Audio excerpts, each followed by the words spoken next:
기도하겠습니다. 하나님 아버지 감사합니다. 하나님의 은혜가 우리에게 임하기를 소망합니다. 말씀 가운데 속에서 임하여 주옵소서. 예수 그리스도 이름으로 기도합니다. 아멘. 기적이 일어나는 삶이라는 주제로 올 한 해가 벌써 시작됐는지 4월달 또 마지막 주일이 되었습니다. 여러분은 베드로 성당, 로마 바티칸에 있는 베드로 성당에 가보신 적이 있습니까? 거기 베드로 성당에는 미켈란젤로가 천장에 그린 천지창조의 그림이 있습니다. 4년 동안 이 조립식 발판에 서서 그린 그림입니다. 그 중에 아담의 창조라는 그림이 있는데 그 그림을 자세히 보면 하나님이 아담을 향해서 손가락을 아주 막 다가가시려고 애쓰는 그런 그림의 모습이 있습니다. 재밌는 것은 하나님은 굉장히 강하게 다가가려고 하시는데 아담은 굉장히 느긋하고 소극적입니다. 수동적이죠. 아담은 그저 하나님을 이제 바라볼 뿐입니다. 이러면서 그림을 보면서 많은 생각했는데 하나님은 인간을 창조하신 다음에 지금도 인간에게 다가오신다라는 것입니다. 하나님과 인간과의 관계에서요, 하나님은 굉장히 적극적이십니다. 그리고 인간은 굉장히 수동적이죠. 우리들의 삶에서도 그런 것 같아요. 하나님은 굉장히 우리에게 적극적으로 다가오시는 것 같고 우리는 굉장히 수동적으로 움직이는 모습을 볼 수 있습니다.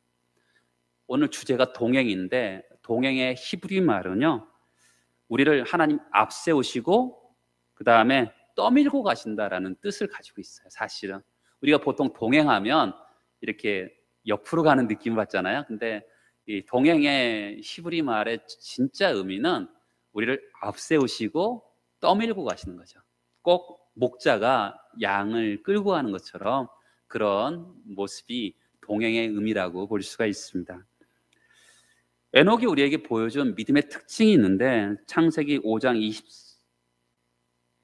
24절에서 보면 에녹이 하나님과 동행하더니라고 얘기하고 있어요. 그러니까 믿음의 모습은 동행이죠. 그리스도인의 삶이란 뭐냐라고 물어보면 그것은 하나님과 동행하는 삶이다, 이렇게 볼 수가 있습니다. 여러분, 동행이라는 것은 믿음 생활에서 굉장히 중요합니다. 왜 그럴까요? 히브리서 11장을 한번 찾아보겠습니다. 히브리서 11장을 한번 보겠어요. 여기서 보면 4절에 보면 누가 나옵니까? 아벨이 나와요. 5절에는 에녹이 나옵니다. 7절에는 노아가 나와요. 우리가 보통 이렇게 보면 시간적으로 배분되어 있는 그런 느낌을 받습니다. 그런데 잘 보면 그렇지 않아요. 9절에 보시겠습니까? 이삭과 야곱이 나오고요.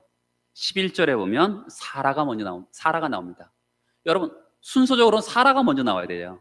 근데 이삭과 야곱이 9절에 나오고 11절에는 사라가 나옵니다. 그리고 30절을 보시겠습니까? 30절에 보면 여리고가 무너져요. 근데 31절에 보면 누가 나오냐면 라합이 나옵니다. 원래 라합이 먼저 나와야 되거든요. 그렇죠? 그런 것을 보면 히브리서 11장의 인물들은 꼭 역사적인 순서대로 기록한 것이 아니다라고 볼 수 있어요. 성경 저자는 어떤 의도를 가지고 이렇게 순서를 배열한 것이라고 볼 수 있습니다. 어떤 의도냐면 믿음이 뭐냐라고 설명하고자 하는 그런 의도인 것입니다. 아벨, 에녹, 노아, 이 세 사람을 가지고 믿음의 삶의 모습을 우리에게 보여줘요. 아벨 하면 떠오르는 게 뭡니까? 예배입니다. 예배를 통해서 어떻게 해요? 하나님께 바른 관계 안으로 들어가는 것입니다. 그리고 노아는 어떻습니까? 그 바른 관계 안에 들어가서 믿음의 열매를 맺습니다. 구원의 방주를 만들고 인류를 구원하죠. 열매를 맺어요. 바른 관계 안에 들어간 결과로 열매를 맺는 거죠. 그 가운데 누가 있어요? 에녹이 있습니다. 아벨이 예배로 시작한 그 믿음이 노아에서 열매를 맺히죠. 근데 그 사이에 에녹이 있어요. 이게 왜 중요하죠? 자, 다시 한번 보겠습니다. 아벨 예배, 에녹 동행, 노아 열매입니다. 이것을 통해서 우리에게 분명하게 메시지를 주고 있는데요. 믿음은 하나님과 바른 관계 안에 들어가서 예배로 시작합니다. 그리고 그 바른 관계 안에서 진짜 생명의 씨를 갖고 있다면 결국 열매를 맺힌다라는 것이 노아를 통해서 보여주고 있는 것이죠. 그 사이에 뭐가 있냐면 동행이 있습니다. 믿음의 삶에는 지속이 있어야 되죠. 믿음의 삶에는 시간이 걸리고 훈련되는 시간이 있습니다. 그래서 아벨과 노아 사이에 에녹이 있는 것이죠. 여러분, 하나님과 동행하기 위해서는 많은 시간이 걸려요. 많은 훈련과 많은 인내가 필요합니다. 믿음 생활에서 동행이 없으면 아무것도 아닌 것이죠. 예배는 뭘 낳습니까? 동행을 낳습니다. 동행은 뭘 낳습니까? 열매를 낳는 것이죠. 여러분들은 하나님을 향해서 열매를 맺기 원하십니까? 그렇다면 에녹에게서 배워야 되는 것입니다. 우리가 창세기 5장을 보면 족보 이야기가 나옵니다. 그런데 재밌게도 이 장이 강조하는 것이 뭐냐면 죽었더라입니다. 자, 보시겠습니까? 5절에 보면 아담이 930세를 살고 죽었더라. 8절에 보면 에노스가 912세를 살고 죽었더라. 14절에서 보면 마할랄렐은 914세를 살고 죽었더라. 17절에 보면 야렛은 895세를 살고 죽었더라. 이렇게 되어 있습니다. 다 죽어요. 인류의 족보는요, 어떤 흔들림 없는 일관성이 있습니다. 죽음의 족보예요. 근데 죽음의 족보 속에서 죽음을 경험하지 않는 한 인물이 등장합니다. 그 사람이 누굽니까? 바로 23절에 보면 그는 365세를 어떻게 해요? 살았더라라고 얘기하고 있어요. 그렇죠? 다른 사람들은 다 유일하게 살았더라라는 표현을 또 쓰고 동행하더니라고 하고 있습니다. 사망이 지배하는 세상에서요, 이 창세기 5장의 에녹은 사망과 아무 관계없는 사람으로 소개하고 있는 것이죠. 이것이 왜 중요하냐면 사망은 죽음의 형벌로 온 것이기 때문에 그렇습니다. 성경은요, 죽음에 대해서 자연적인 현상이라고 얘기하잖아요. 여러분과 저는 어떻게 지음받은 존재지요? 원래 영생을 위해 지음받은 존재입니다. 70세, 80세, 100세를 살면 죽는 것이 우리는 세상에서는 마땅한 이치라고 봅니다. 그러나 성경은 그렇게 보지 않아요. 성경은 원래 우리를 영생하는 존재로 창조하셨다, 이렇게 말씀합니다. 그런데 죄로 말미암아 죽음이 온 것이죠. 죄의 형벌로 죽음이 온 것입니다. 사람이 건강한 사람도요, 나이가 들면 병이 듭니다. 요즘에는 이제 저희 교회 성도들은 이 보톡스 맞는 분은 없는 것 같아요. 그런데 제가 서울에서 가끔 가다가 오랜만에 만나는 또 특히 여자분들을 뵈면 얼굴이 이 변해 있는 모습을 볼 때가 있어요. 안 봐도 보톡스 맞았어요. 저는 보톡스 맞은 사람 얼굴을 어떻게 생겼다라는 것을 본 적은 없는데 확연하게 다른 거 보니까 이 사람은 보톡스를 맞았구나라고 제가 눈치챌만 하더라고요. 그럼에도 불구하고 아무리 자기를 젊은이로 관리한다 하더라도 사망은 우리에게 찾아오는 것입니다. 그런데 우리에게 사망과 예외적인 인물이 있는데 그 사람이 누구냐면 바로 에녹입니다. 여기서 영원한 세계로, 이 땅에서 저 땅으로 옮겨진 에녹의 인생을 우리에게 보여주고 있어요. 히브리서 11장 5절에서는 에녹에 대해서 이렇게 이야기합니다. 믿음으로 에녹은 죽음을 보지 않고 옮겨졌으니 하나님이 그를 옮기심으로 다시 보이지 아니하였느니라. 그를 옮겨지기 전에 하나님을 기쁘시게 하는 자라 하는 증거를 받았느니라. 에녹의 삶에 대해서 오늘 말씀하는데 3번 반복되는 말이 있습니다. 죽음을 보지 않고 옮겨졌으니, 하나님이 그를 옮기심으로, 그를 옮겨지기 전에. 이 옮겼다라는 표현을 써요. 공간의 이동을 얘기하는 거죠. 그렇죠?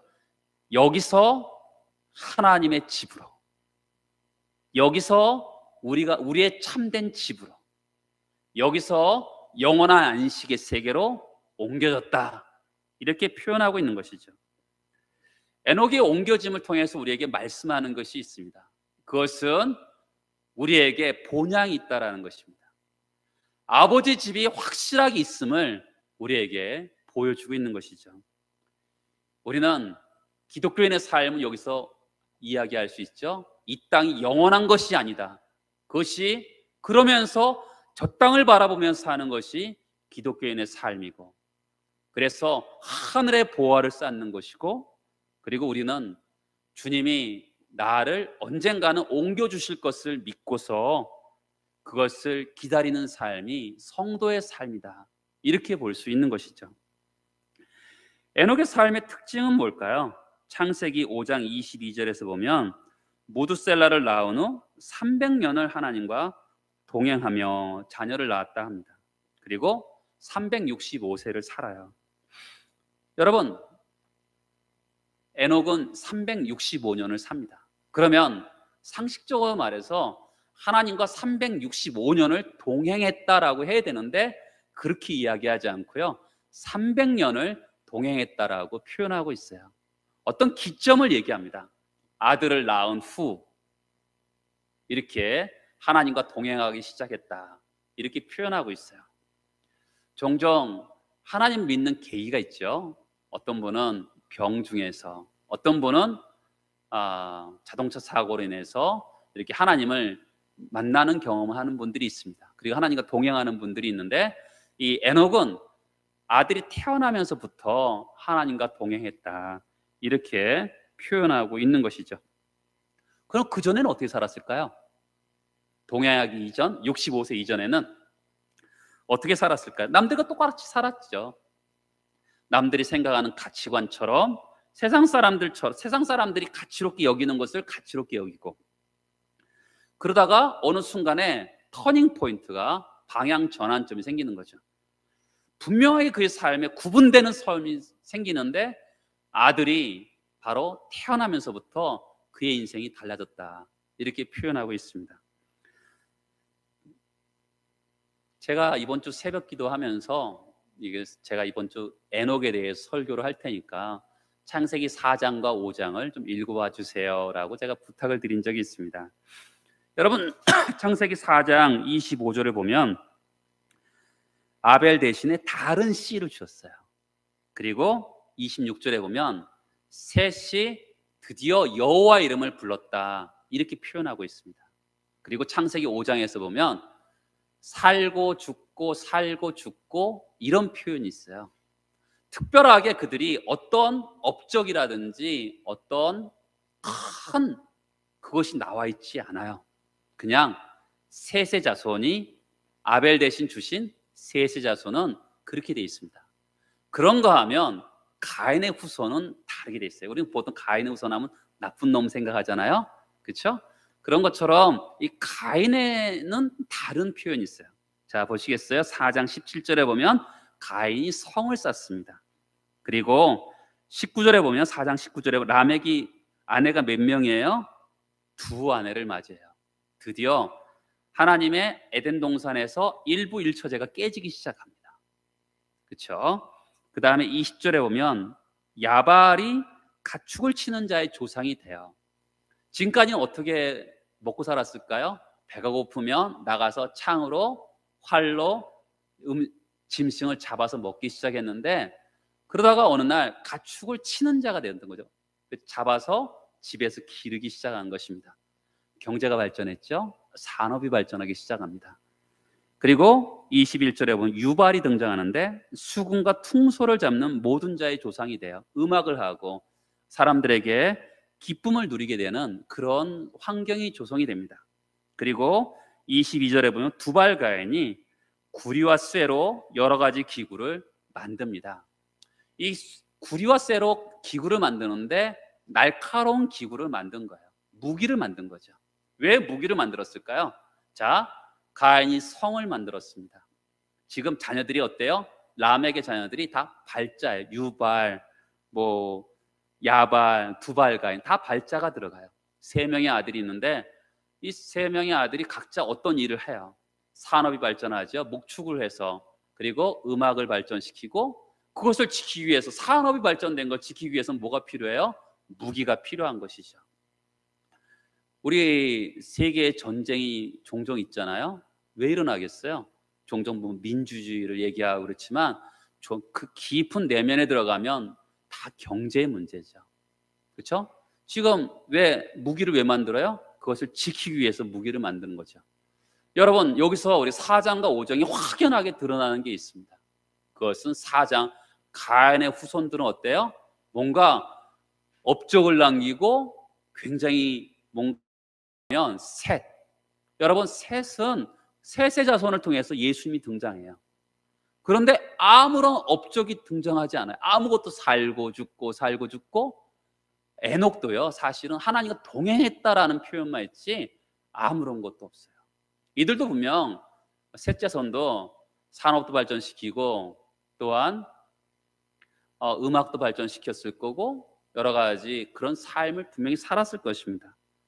근데 성경에는 그런 기록이 나와 있지 않아요. 이게 성경입니다.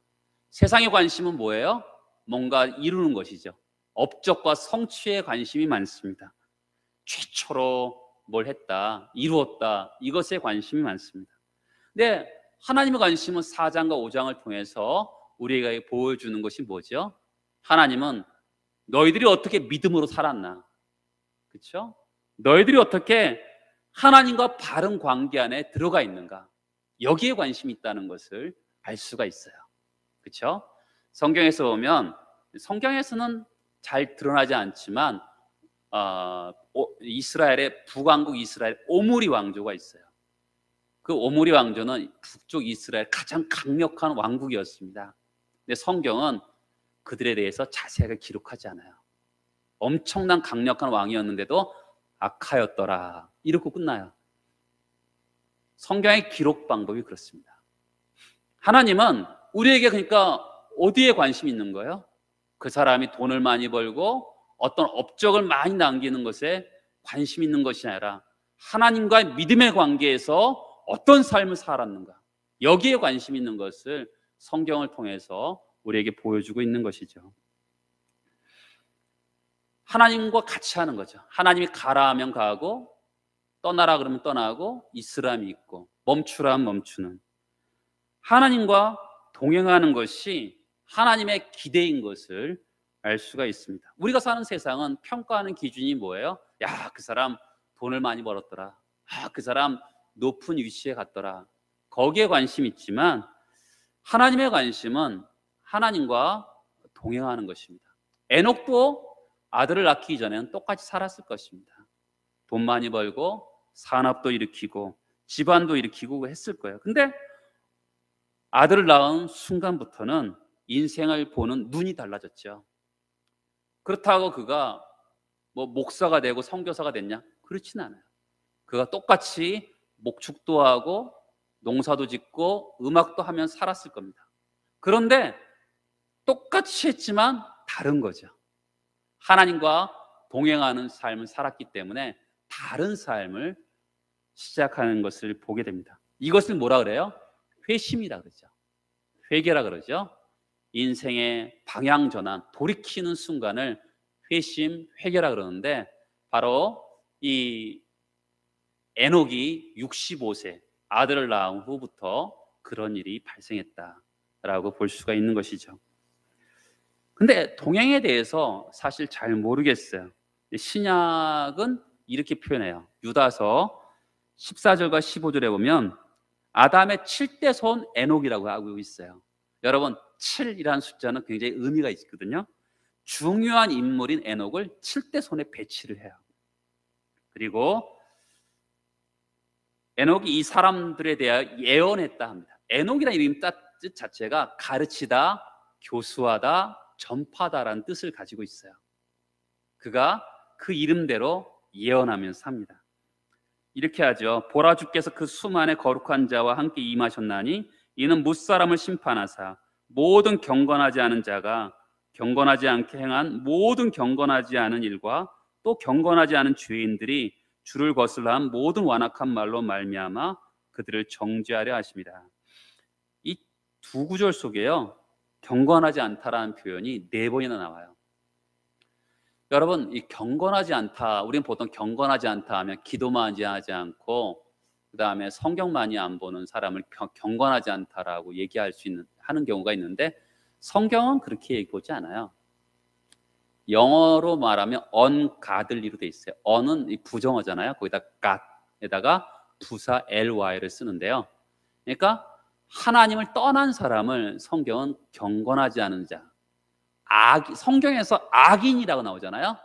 우리는 보통 악한 놈, 나쁜 놈 하면 도덕적으로 나쁜 놈을 생각하는데 성경이 말하는 악인은요, 하나님에게서 떠난 사람을 악인이에요. 무슨 얘기인지 아시죠? 우리가 생각하는 뭐 도둑질한 그 나쁜 놈 그런 개념이 아니라 하나님을 떠난 사람, 하나님과 관계없이 살아가는 사람을 악인이라 그럽니다. 그게 경건하지 않은 사람이죠. 지금 에녹은 어떻게 하죠? 경건하지 않은 세계 속에서 그가 하나님의 말씀을 전합니다. 말로만 했겠어요? 그의 행동을 통해서 정말 표지판의 역할을 하죠.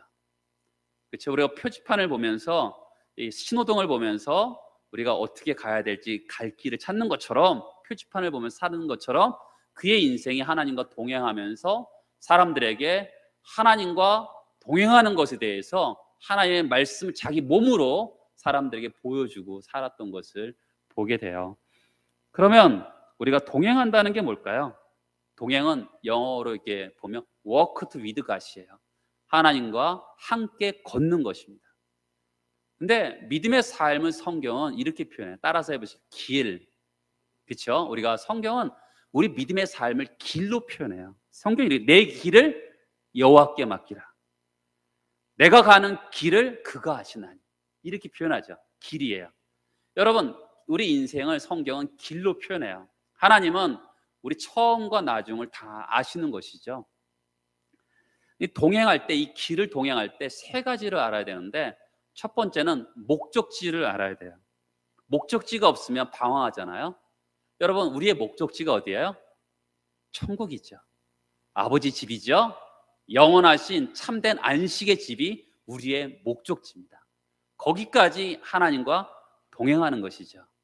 그러면서 우리는 그 길 속에 보는 방향이 같아야죠. 그렇죠? 사람이 보는 방향이 같아야 되는 거잖아요. 두 번째는 동행하려면 친밀해야 돼요. 친하지 않으면 함께 가는 것이 고통스럽습니다. 제가 중국에 있을 때 10시간 기차를 탄 적이 있어요. 그 4명 들어가는 곳인데 침대 기차였습니다. 근데 우리 가정이 같이 간다든지 아는 사람이 같이 탔다 그러면 제 지갑이라든지 소중한 것들은 그냥 두고 나와도 되잖아요. 화장실 갈 때 다 챙겨서 나와야 돼요. 왜 그렇죠? 친하지 않기 때문에. 모르는 사람이니까 같이 동행하는 것이 불편한 것이죠. 같이 간다는 자체가 불편해. 사실은 아는 사람이면 불편하지 않은데 마찬가지죠. 하나님과 동행하기 위해서는 그 하나님을 신뢰해야지만이 동행할 수 있어요. 그렇죠? 친밀해야지만이 동행할 수 있는 것이죠. 세 번째로 중요한 것은 동행하려면 대화가 필요하죠. 그렇죠? 아무리 말이 없는 사람도 동행하다 보면 말을 하게 되잖아요. 우리가 주님과 동행한다는 게, 대화를 한다는 게 뭡니까? 기도하는 것이죠. 우리가 항상 앉아서만 기도합니까? 걸어 다니면서도 하나님께 기도하고 대화하고 그런 것이죠. 에녹이 살던 시대는 생각해 보세요. 아담이 타락하고 노아 홍수 사이에 살았던 시대 사람이에요. 그 시대는 경건하지 않은 시대였습니다. 믿음으로 살기가 어려운 시대였죠. 신앙생활이 어려운 요인이 단 두 종류가 있는데요. 그것은 첫 번째는 박해예요. 초대교회에는 박해가 있었습니다. 순교했어요. 지금도 박해가 있죠. 중동 지역이라든지 북한에 박해가 있어요. 또한 두 번째로 신앙생활에 어렵게 되는 요인이 뭐냐면 세속주의입니다. 세속주의라는 것은 뭐냐면 하나님 없이 인간의 노력으로 살 수 있다는 거예요. 그게 세속주의입니다. 그러니까 삶 속에서 하나님을 몰아내죠. 문화 속에서 하나님을 몰아내요. 여러분, 우리 한국은 지금 세속주의 공격이 굉장히 셉니다. 하나님 없어도 살 수 있다고 생각해요. 하나님 없어도 행복할 수 있다고 생각해요. 이게 세속주의예요. 그렇죠? 믿음을 지키기가 어려워요. 여러분, 청년 여러분은 선교지 가서 전도지도 주지요? 근데 한국은 어때요? 전도하기가 선교지보다 더 어려워요. 그러니까 사람들이 왜 전도를 받지 않죠? 하나님 없어도 혼자 살 수 있다고 생각하는 거예요. 이 세속주의 물결이요, 전도가 어렵게 만드는 것입니다. 여러분, 경건이 뭐예요? 경건은 야고보서에 보면 두 가지로 얘기하고 있어요. 고아와 과부를 돌보는 것, 이웃사랑을 얘기합니다. 또 경건의 두 번째는 세속에 물들지 않는 것이라고 표현하고 있어요. 그러니까 우리가 세속에 휩쓸려 가지 않기 위해서 나는 하나님 없이는 못 살아, 이런 마음이 필요한 것이죠. 그렇죠? 그것이 세속주의를 이겨나갈 수 있는 거예요. 나는 하나님을 찾고 하나님과 대화하고 하나님과 손잡고 가는 것이죠. 그럼 어떻게 하나님과 동행하죠? 옛날에 우리 교단의 이성봉 목사님은 항상 이렇게 주먹을 쥐고 다녔다 그래요. 왜 이렇게 주먹을 쥐고 다니십니까? 라고 하니까 성부, 성자, 성령과 손잡고 다니신다, 이렇게 표현했다 그래요. 그만큼 항상 이렇게 주먹을 이렇게 꼭 잡고 다니셨다 그래요. 하나님이 함께 하려면 어떻게 해야 됩니까? 하나님의 음성을 들어야 되죠. 모세도 하나님의 음성을 듣고, 빌립 집사도 하나님의 음성을 듣고, 고넬료도 하나님의 음성을 듣잖아요. 지금도 하나님 여러 가지 방법으로 말씀하세요. 어떻게 말씀합니까? 지식을 통해서 말씀하세요. 우리 2000년에 기독교 고전이 있잖아요. 그런 책을 통해서 하나님께서 강의라든지 이런 책을 통해서 지금도 우리에게 말씀하세요. 관계를 통해서도 말씀하시죠. 그렇죠? 어쩔 때는 자녀가 나한테 하는 말이 하나님의 음성처럼 들릴 때가 있어요. 그리고 친구가 나한테 하는 말이 하나님의 음성처럼 들릴 때가 있습니다. 사랑하는 아내나 남편이 나에게 하는 말이 하나님의 음성처럼 들릴 때가 있어요. 또한 하나님의 음성을 듣는 가장 좋은 방법은 말씀을 통해서 듣는 거죠. 예배 때 하나님 말씀을 듣고 기도하고 묵상을 통해서 하나님의 음성을 듣습니다. 또 네 번째는 일을 통해서 하나님의 음성을 들어요. 여러분, 사도 바울은 텐트를 만들면서 하나님의 음성을 듣죠. 다윗은 목동 일을 하면서 하나님의 음성을 들어요. 17세기에 로렌스 형제라는 분이 있는데 하나님의 임재 연습이라는 책에서 나는 후라이팬에서 계란 후라이를 뒤집는 것도 하나님을 사랑하기 위해서 한다, 이렇게 해요. 제가요, 옛날에 기도원 생활을 좀 한 적이 있었어요. 그때 이렇게 보면 잡초를 뽑으면서 어떻게 돼요? 하나님, 내 마음의 잡초를 뽑아주세요. 그리고 식당에서 뜨거운 불 속에서 이렇게 사람들이 많이 오는 데서 이렇게 음식을 만들 때는 어떻게 해요? 땀이 뻘뻘 나잖아요. 하나님, 성령의 불로 나를 지져주옵소서, 이렇게 기도하는 거예요. 방 청소를 하면서 어떻게 돼요? 하나님, 내 마음을 깨끗하게 해주세요. 걸레를 빨면서 이 더러운 마음 같은, 이 걸레 같은 마음을, 하나님, 내 마음을 깨끗하게 씻어주세요. 이렇게 기도하면서 일을 하는 것이죠. 골로새에 보면 모든 일을 죽게 하듯 하라, 이렇게 얘기합니다. 우리가 청년들 같은 경우 공부를 하잖아요.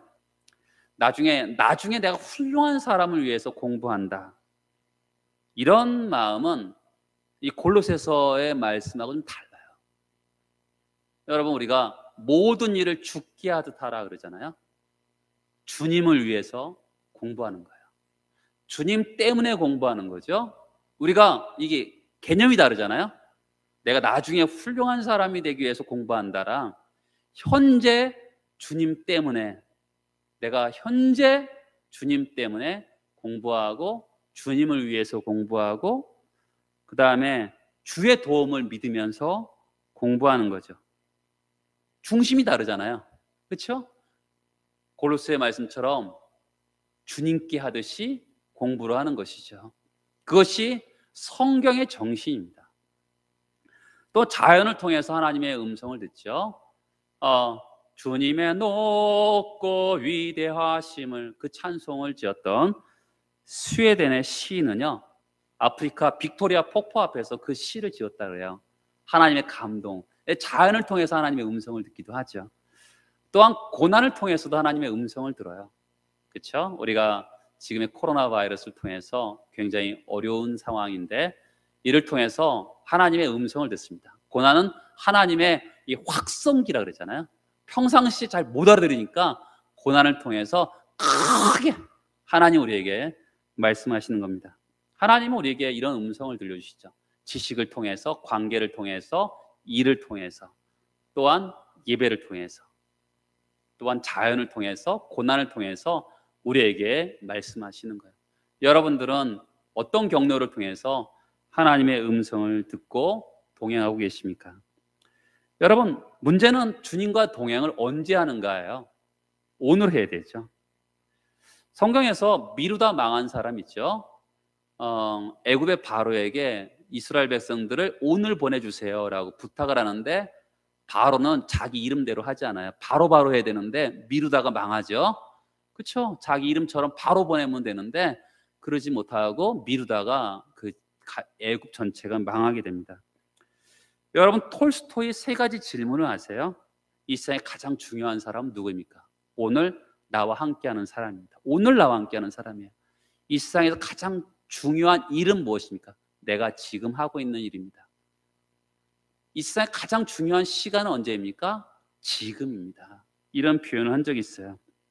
금 중에 가장 좋은 금은 뭐죠? 황금입니까? 적금입니까? 소금입니까? 아니죠. 지금이죠. 지금이 가장 위대한 시간이에요. 시편 118편에 이날은 여호와께서 정하신 것이라 이날에 우리가 즐거워 기뻐하리라. 오늘 기뻐하고 즐거워야 된다는 거죠. 오늘 내가 나와 함께 낙원에 있으리라. 오늘 구원을 받아야 되는 것이죠. 나와 내 가족은 오직 여호와를 섬기겠노라. 오늘 여호와를 선택해야 하는 거죠. 오늘 시작해야 되는 거. 좋은 아버지, 좋은 어머니, 좋은 직장인, 언제부터 시작하는 거죠? 오늘부터 시작하는. 우리는 종종 로또 한 방, 이 세상은 정말 이게 차곡차곡 올라가기가 너무 어려운 세상이 되다 보니까 점점 갈수록 한 방을 노리는 사람들이 많아요. 그런데 제가 이렇게 살아보면서 느끼는 게 위대한 일을 꿈꾸는 것보다요, 날마다 같은 일을 기쁘게 하는 게 더 어렵더라고요. 근데 우리가 날마다 같은 일을 기쁘게 할 때 그것이 연결돼서 위대한 일이 되는 거잖아요. 근데 우리는 위대한 일을 꿈꾸거든요. 성경은 항상 오늘 주님과 동행하기를 원하시는 것이죠. 우리 일생에서 최고의 일이 뭐예요? 하나님과 동행하는 것입니다. 창세기 4장과 5장에서 분명히 우리에게 말씀하고 계세요. 하나님은 어떤 큰 업적에 관심 있는 것이 아니라 하나님의 관심 있는 믿음의 안에 있는가, 여기에 관심이 있죠. 저도 그런 것 같아요. 뭔가 큰 일을 해서 하나님께 영광 돌리고 싶다. 사실 저도 그 마음이 굉장히 많았습니다. 이번 주에 말씀을 제가 준비하면서 그렇구나, 내가 어떤 큰 일을 하는 것보다도 중요한 것은 내가 주님의 안에 정말 동행하고 있는가, 주님의 그 안에 있는가, 하나님은 그곳에 관심이 있다는 것을 말씀 가운데 속에서 깨닫게 되었습니다. 여러분은 하나님과 동행하는 일을 오늘부터 시작하시겠습니까? 우리가 오늘 시작하면 하나님은 내일 열매를 맺게 하실 것입니다. 여러분들에게 그런 은혜가 있기를 바라고 축복합니다. 다 같이 기도하시겠습니다. 하나님 아버지 축복합니다. 하나님, 우리가 주님과 동행하며 살게 하시고 하나님의 은혜를 구합니다. 하나님, 연약합니다. 하나님, 오늘 시작하게 하시고 오늘 하나님과 동행하게 하시고 오늘 결단하기를 원합니다. 하나님, 우리 인생의 터닝 포인트가 오늘이 되기를 원합니다. 공부하는 학생들에게는 공부가 주님 때문에 하는 것에 의미를 두고 정말 주님을 위해서 공부할 수 있도록 느낄 수 있도록 도와주시기를 소망합니다. 이 어려운 시기에 주님과 동행하며 살아갈 수 있도록 도와주시고 주의 음성을 우리들에게 들려 주옵소서. 예수 그리스도 이름으로 기도합니다. 아멘.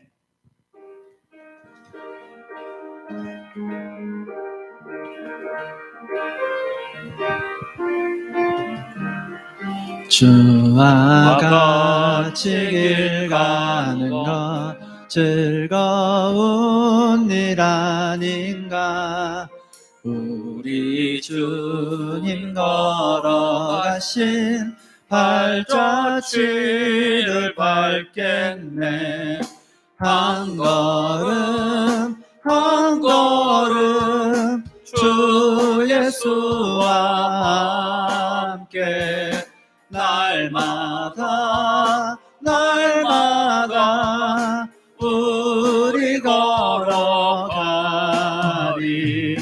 어린아이 같으니 미련하고 약하나 주의 손에 이끌려 생명길로 가겠네. 한 걸음 한 걸음 주 예수와 함께 날마다 날마다 우리 걸어가리. 꽃이 피는 들판이나 험한 골짜기라도 주가 인도하는 대로 주와 같이 가겠네. 한 걸음 한 걸음 주 예수와 함께 날마다 날마다 우리 걸어가리.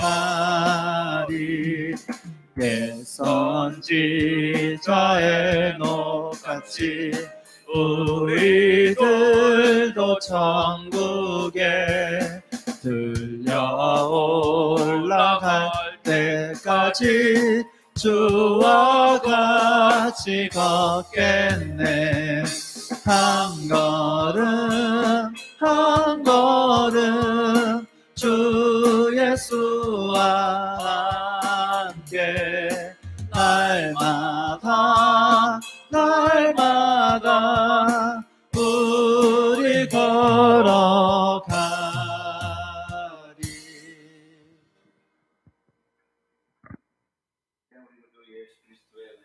하나님 아버지의 무궁하신 사랑하심과 성령님의 인도하시 교통하심이 하나님과 동행하기를 오늘 결단하며 나아가는 주의 백성들을 위해 지금부터 영원토록 함께 하시기를 간절히 축복합니다.